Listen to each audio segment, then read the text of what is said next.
I'm meteorologist Jerica Benson, and I'm here with Scott Janis, and we just left the pro shop.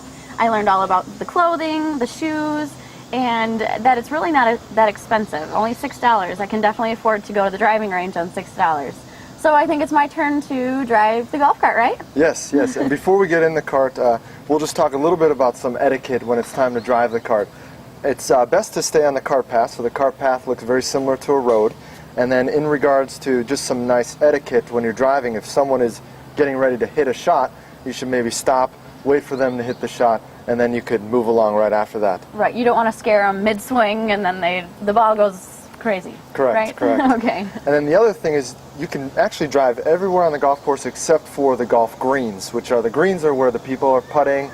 Very nice area, very difficult to maintain, so good etiquette is to stay and steer away from the greens. But other than that, the rest of the course is game on as long as it hasn't rained heavily. Okay, and the greens are the short grass where, like you said, putting and where you tee off too, right? Yes, correct. Okay. Yep, so actually the greens, correct, I actually forgot about the tee box. You would not want to drive on the tee box. Right. That's where you'll see two little tee markers. That's where people hit their very first shot.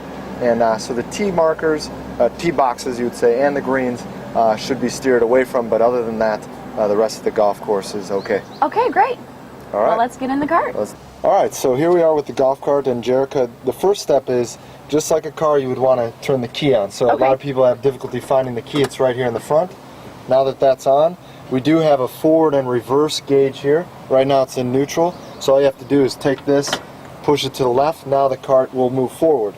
If you take it and you move it to the right, you'll hear a beeping noise, and that will put you in reverse. Okay, and in the middle is neutral then? And in the middle is neutral, correct. Great. So why don't you just go ahead and turn that to the left here. So now we're ready to go forward. This is a gas cart, so here's a choke. So you would have to pull the choke if the cart doesn't work. Most carts are either gas or electric.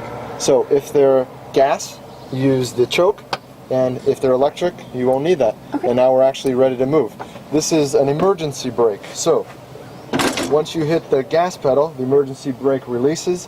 On a side hill, you would want to press that down, and you have to push the top portion, and that helps make sure that the car doesn't slide, or cart doesn't slide around as you get out of it. Okay, cool. Let's go. All right, let's do it.